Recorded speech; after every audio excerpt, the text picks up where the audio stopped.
But Gamescom is looking good. They're actually, speaking of Mortal Kombat, they confirmed there's going to be a new trailer for Mortal Kombat 1 at Gamescom opening night.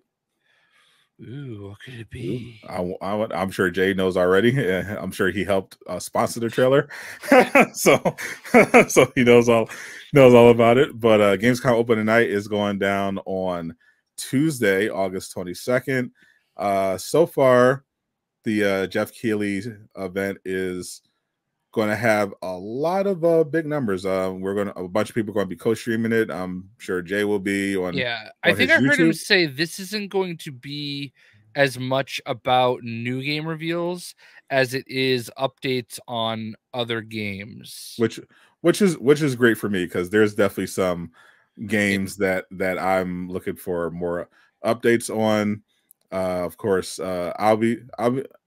you really do Twitch, so I'm assuming we're both going to be doing this on YouTube for our co-streams. But so far, they've confirmed Alan Wake 2, Mortal Kombat 1, of course, Final Fantasy Rebirth, Armored Core Fires of Rubicon. There's going to be some Starfield, some Baldur's Gate 3. There's going to be a lot. Detective Pikachu. I just saw they posted about Sonic. They confirmed that's going to be there. Black Myth Wukong, that got me really excited when they announced that we're finally going to get an update on that game. I absolutely cannot wait. But the biggest thing that people in my neck of the woods are expecting is Spider-Man 2. Of course, the last time Jeff Keighley had a showcase, it was Summer Game Fest, and we had that. He was actually there. I was watching at home, and we had a surprise. Wasn't to me because I predicted it, but for everyone else, it was a surprise appearance from Spider-Man 2. That's where we got the famous Eddie Brock is not Venom confession, and we also got the announcements of when the pre-orders would go live. So for Summer Game for this time around, obviously the pre-orders are already out. Games already been selling. We got the collector's edition, we got the launch bundle, but there's still some items to check off on Insomniac's Crystal Dynamics. That Freudian slip. Oh man, yeah, that was imagine if we actually get an update on that Tomb Raider game at Gamescom that no one wants to talk about so far. Imagine we get an update on Perfect Dark. Oh, that's never happening. Well, we'll hear about that in 10 years, maybe. Yeah. but Tomb Raider, maybe they're definitely past due for an update on Tomb Raider. I know they're behind schedule on that. They're trying to get that up there. But Insomniac did say that this summer they were looking to have some kind of trailer showcasing the deluxe edition suits, and I bet that's what we get.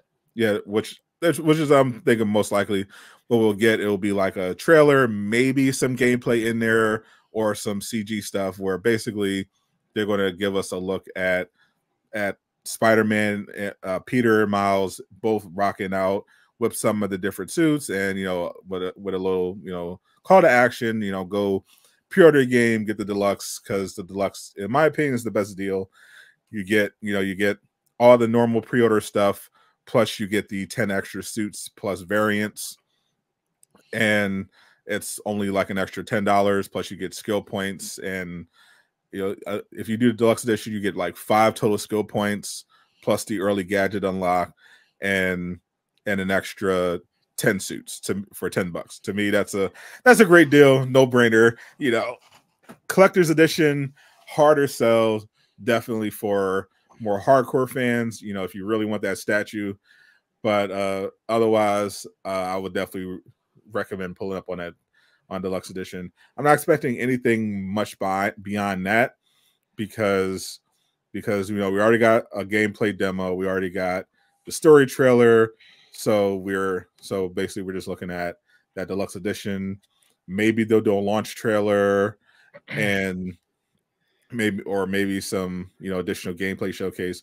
But the other big announcement I'm expecting for Spider-Man 2 is related to Game Informer, because next week is also when the time frame where Game Informer does their whole announcement for the next cover reveal. You know, they usually do this at like around the 20th, that last week or so of the month. So they'll be doing that on their Twitch. They do a live stream where they do a quick reveal. So Spider-Man 2 is looking like it's going to be September or October. It's got to be one of those. Yeah, I would think it'll be September. I mean, the month before makes sense. Yeah. Yeah. I know something that it's not something that I'm part of, so I shouldn't say anything about it. I've heard something, and it fits a possible September cover where they might have access to the game, like some kind of access to the game, because I feel like that's what they would want to do. You know what I mean? Like be able to talk about playing it. Yeah, like so far based on their other cover reveals, I don't know how much of them had access to the game. I know I was looking at a little bit of their Final Fantasy 16 coverage. I know they're going to have interviews. They're going to have additional gameplay, you know, some cover art and everything like that. But probably maybe they'll give them some access. I know IGN had some issues where sometimes they would do like a month of coverage, and some studios wouldn't give them access to the actual game. Like I think Gotham Knights was one that did that. They weren't able to actually play.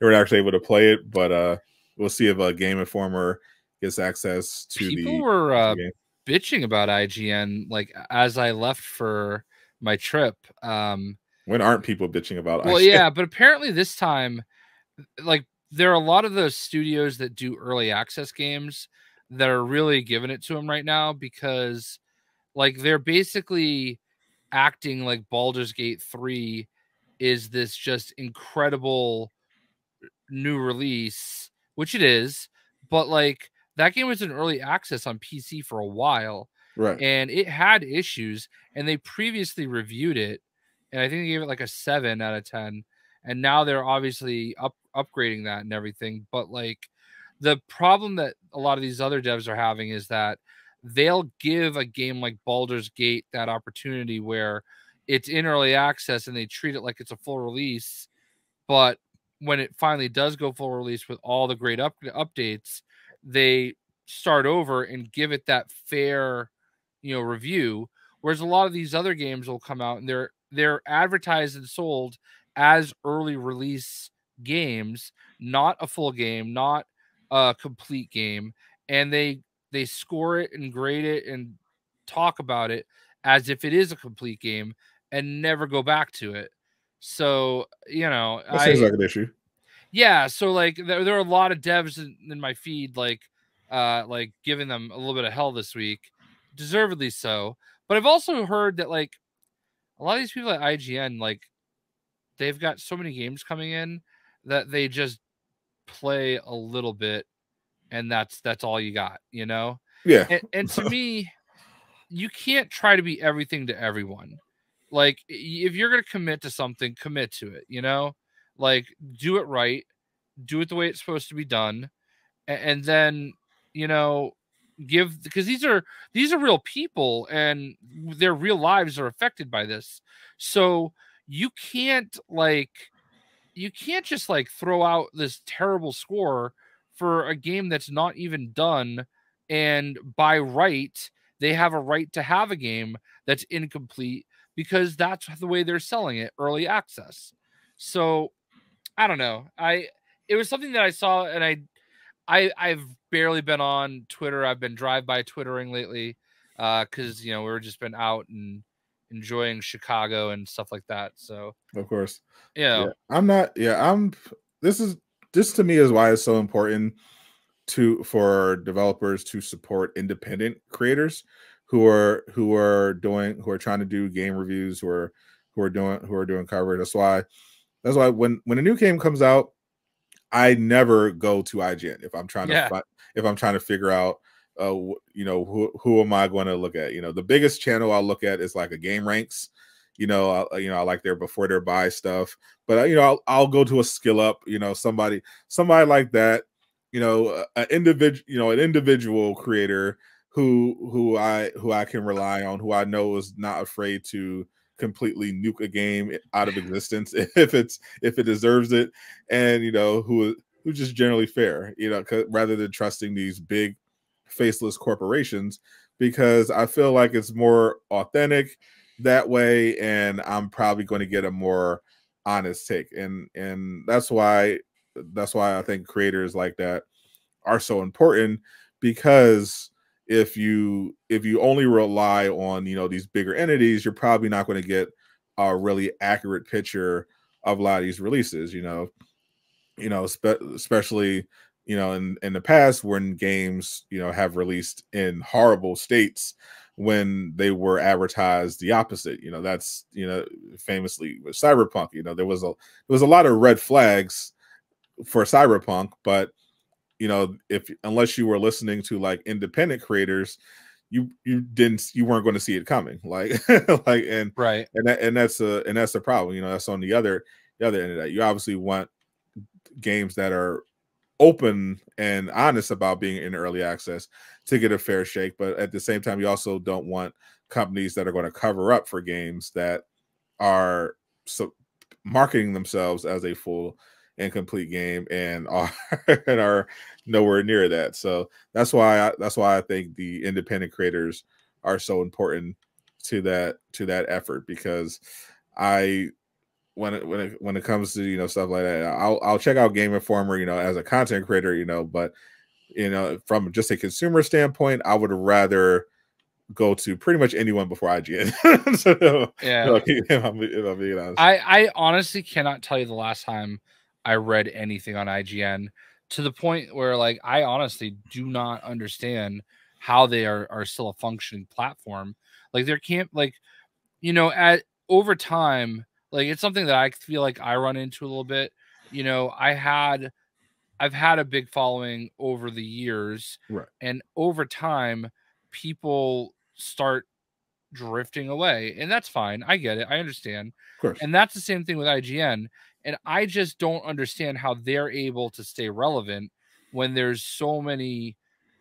There's like the whole industry has changed, where these big faceless conglomerate sites are not as important as they used to be. So I just don't know how they stay relevant, because I don't feel like they do enough to drive attention, or to take attention from the younger crowd, the younger audience. And I feel like everybody our age like just shits on them. Yeah, pretty much. I think we can credit it to kind of like their YouTube presence. IGN has adapted to the digital space pretty well. They are very large, and part of that, they've been able to leverage that into having a wide variety of channels and shows and different topics, and they're covering different games and different genres. So doing that somewhat competently, you can say what you will about the reviews, but they at least have well produced videos and presentations. So I think that's allowed them to stay relevant. That, and they're not polarizing in the way that Kotaku is, for example. Yeah.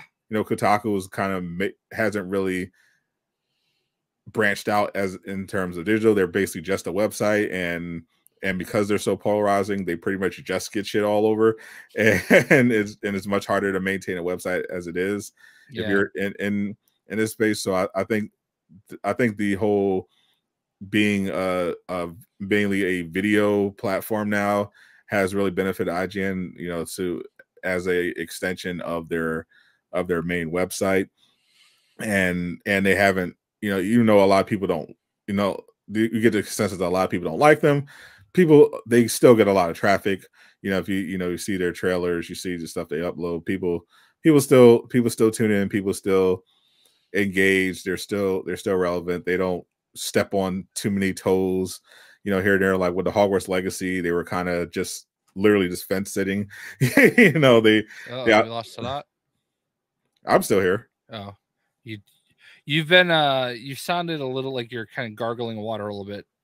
This is weird. And you locked up for a second there. Let me see. Yep, I'm still. Yep, I'm Yeah, moving now. you're there now. All right, good. Yeah, it's good. But yeah, I think credit IGN for being able to adapt. But me personally, I definitely would not. I definitely don't get my gaming recommendations from the dude. I'll look at user feedback, on social media. I'll look at skill up, that type of person, and I'll judge from there. Yeah, I think about some of the events that I've been to, and I can't say I remember ever running into anybody from IGN. Like I know at the Royal Rumble, I met a guy from Game Informer, and we vibed a little bit. But I don't remember anybody IGN. Yeah, So IGN is the yeah, but maybe that's because they like to get like the white glove treatment. Like you got to come to them; they're not coming to you. Yeah, that's probably it. So, what else are you looking forward to are you a Alan Wake 2 guy? No, they had a behind closed doors at Summer Game Fest, and I heard people like I did a demo with Samsung with something that I think actually I just got the press release for it yesterday. I'd have to go digging for it, but yeah, here it is. Samsung announces pre-order for the Freestyle Gen 2 with Gaming Hub. It was like basically this small little portable um projector, full HD. It was incredible. And it had the like Samsung Game Hub built into it. I literally played Fortnite on this thing in a tent, like just sitting down, and the tent was the screen, and I was sitting there playing Fortnite on it. It was insane. So while I was waiting for that, I heard people going in and out of the Alan Wake behind closed door demo, including Hip Hop Gamer, who you could hear across the parking lot. Of course. I say that with respect and reverence. Shout out to Hip Hop Gamer. Yeah, he is a legend in this field. But he is very loud, and I'm sure he would cop to that, So yeah, I didn't get to see it myself, but I didn't really play the first game. Was it good word of mouth? Everybody that came out of that demo was hyped, so it seems like it's going to be something that people are into. I didn't play the first one either, but I did play Control, which is part of the Alan Wake cinematic universe. What I found out later, like you had Alan Wake, and then you had Control, which takes place in like the same universe and is connected to some of the events from that game, which I found out later over the course of playing Control. But Control was so good that it made me curious to go back and like revisit Alan Wake. Yeah, and I think I may do that. I think they might be able to get Alan Wake the first one on PlayStation Plus or something. I gotta check on that. But yeah, Control is absolutely fantastic. I definitely recommend that to anyone that hasn't already. And I am definitely curious about it. I'll give it a shot, see if I like it, because Alan Wake 2 looks good. I mean, I saw some people when they showed the reveal trailer saying, "Oh, Alan woke," and I'm just like, guys, just because black people exist in a game doesn't mean it's woke. Like, come on. Oh my god, I don't know why what you just said made me think of this, but obviously we remember the Alabama riverboat situation. How could we forget? So my guys, the New Day on Monday Night Raw, they came dressed up as people from that cruise. Oh my god. And they were walking around with white steel chairs, and they were arguing with these guys, Drew McIntyre and some other guy, and they're arguing, and like it's so funny when they're done. All you hear is Kofi go, "Move your boat," And it was very clear what they were doing. They throw his hat up in the air dramatically. No, none of them are wearing a hat. That's and Xavier Woods has dreads for the first time ever, or I don't know if they were dreads or if they were braids, but whatever. But a different look for him that I can remember. That's hilarious. But yeah, I just saw that and it was so it was great. They are third-person action games. Alan Wake. Alan Wake is more of a third-person, kind of like a mystery, story-driven game with some action. Alan Wake 2, based on a gameplay demo, looks like more of a third-person action in the realm of Control. Control is really good. Story-driven, very very psychological, lot of mystery, really cool visuals. It's third person. You have your pistol, and you can get different weapons because it's like a weird sci-fi weapon that morphs, so you can get different types of guns as you upgrade. And she also has telekinetic powers, which is very cool. I wish more games allowed you to have telekinetic powers, because those are some of my favorites just ever. And I had a ton of fun with that game. Definitely will recommend it. But I'm not curious about Final Fantasy Rebirth. I still haven't finished Final Fantasy 16. but apart from Spider-Man 2, since Jeff said he's looking to, this is more about updates on previous games, there's definitely, and there's obviously still going to be world premieres, but I'm waiting for an update on that Wonder Woman game from Monolith. What's been going on with that, Mr. WB? When I was at WB Games Montreal, there was a girl that talked to me wearing a Wonder Woman Monolith t-shirt that loved my actually my unboxing of this guy. Do we need the opening night live on the screen anymore? We can. Yeah, this guy, which I got offered $1,000 for this. Obviously, you turned it down because what's $1,000 to a shot glass? Trust me, I wish I could have said yes to it. But I also enjoy working with WB Games, and they're super rare, and I don't want it tracked back to me. But she loved I guess she like did the whole program for that. Oh, and she loved my video for it. So she saw me from kind of across the office and came over and was like, "You're Jay Shockblast, right?" I'm like, "Ooh, you're here to see me?" And she told me about that, and she was wearing a Wonder Woman shirt. That's all I've seen about Wonder Woman since then. You heard it first. Wonder Woman confirmed. But I think Wonder Woman will have Star Wars in there, confirmed.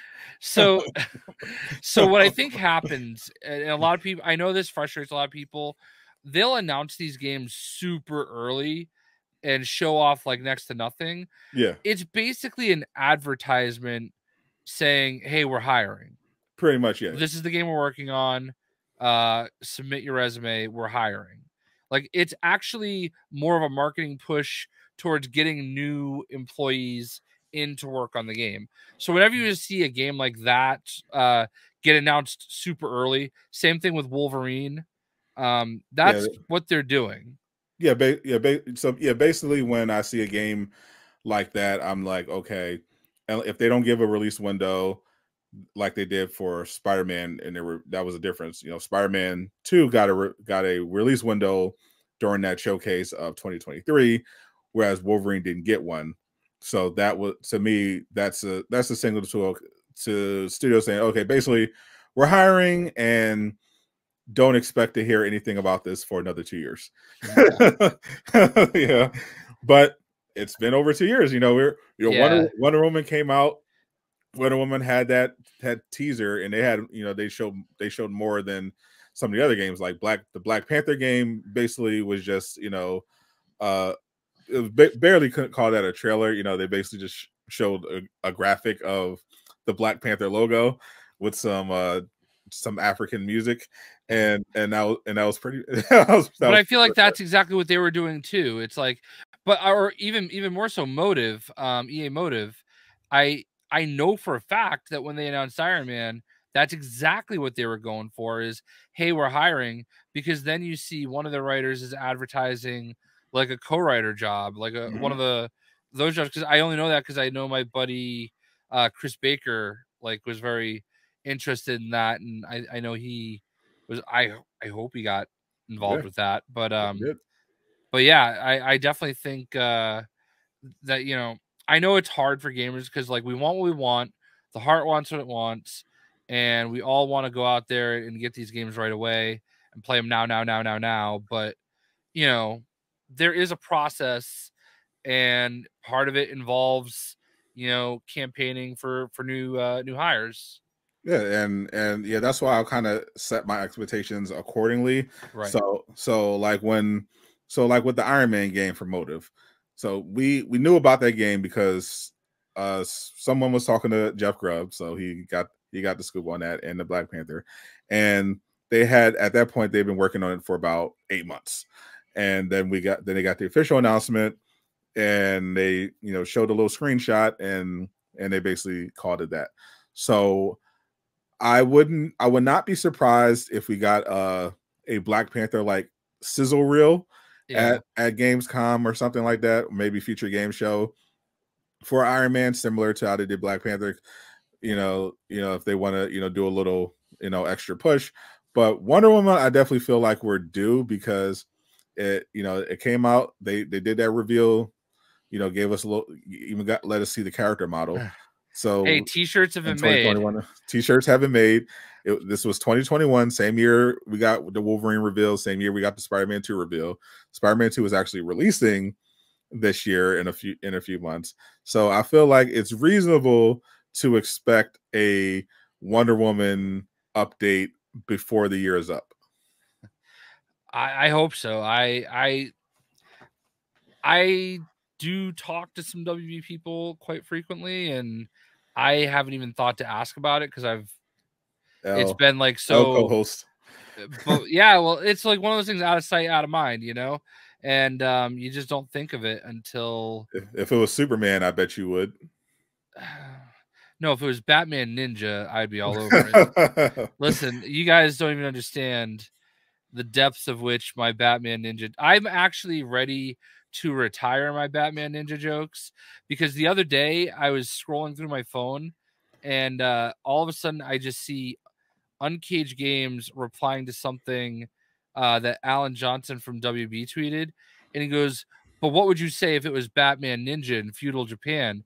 And I just looked at my wife and said, "He's talking about me." So I responded, thought you could slip this one by me, huh? And then Caboose just tagged at J Shockblast. And like, listen, it's my inside joke from when we went to WB Montreal. I think we should keep that going forever. I think we should put that under every WB post. Yeah, and then I might have like kept it going in Summer Games Fest, and yeah, so there will be more stories about that. I maintain maybe on the next episode. I maintain that's a great idea for a game. I really and truly believe it, and they can have it for free, but also make a Superman game. Yes, like, please. Yeah, please. But no, like, think about it, and actually, think about it. Like, that art style is amazing, and it's what so many people love, that anime art style. And Batman Ninja and all the characters in that anime translate very well into a video game. Absolutely. And I just feel like, especially with how much people love Batman, that especially how successful a lot of these, feudal Japan style era games have been, to the point where now we're even finally getting Assassin's Creed to go to that era, and we've got which is also going to be at Gamescom, Assassin's Creed. Yeah. And that's actually, there's even a controversy to that, because apparently it's a black samurai.